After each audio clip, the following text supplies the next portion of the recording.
Anong una nyo naging reaction na napagod nyo? And anong paliwanag sa inyo ng teacher? Ang una kong naging reaction is tao lang. Yung teacher, lahat tayo umaabot sa punto na nagagalit tayo, lalo pag na-frustrate tayo.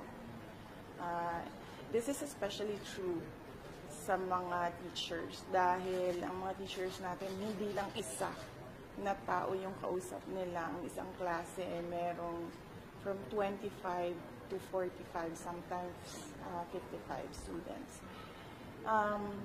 Nakita ko yung explanation niya and then sinabihan ko ang regional office natin na there will be no penalties for the teacher. Just to remind the teacher that if she is angry, she has to pause, itigil mo na yung klase, and when she's not angry anymore, saka siya mag-klase ulit. So, there's a need to pause kapag galit yung teacher. So, yun lang yung sinabi ko na i-remind doon sa teacher. Bakit po walang penalty? Dahil sabi ko nga, tao lang tayo lahat tayo inaabutan ng galit.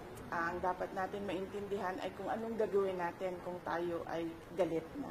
And that is why pinasabihan ko yung teacher. Tumigil muna siya kapag galit na siya. Pag hindi na siya galit, saka siya magklase. May policy po ba? Pag yung ganun na iba, ay bakit daw pinag-utilize pa yung pagpapagalit nila sa mga bata? Ano pong social media rules po ba ng dentist? Ang sabi niya, hindi niya alam na online siya. Pero ang sabi daw po, nakaharap sa kanya mismo yung camera. Yes, opo. Oo. Hindi niya alam na naka-online siya.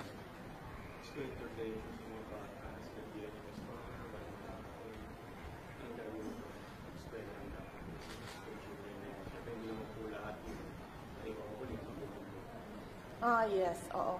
Meron naman tayong psychological, psychosocial support sa ating mga teachers.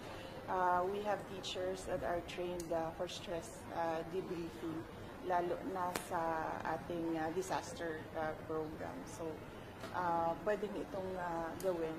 Kung merong mang bata na nag-manifest na meron siyang anxiety or stress na naramdaman dahil sa kanya.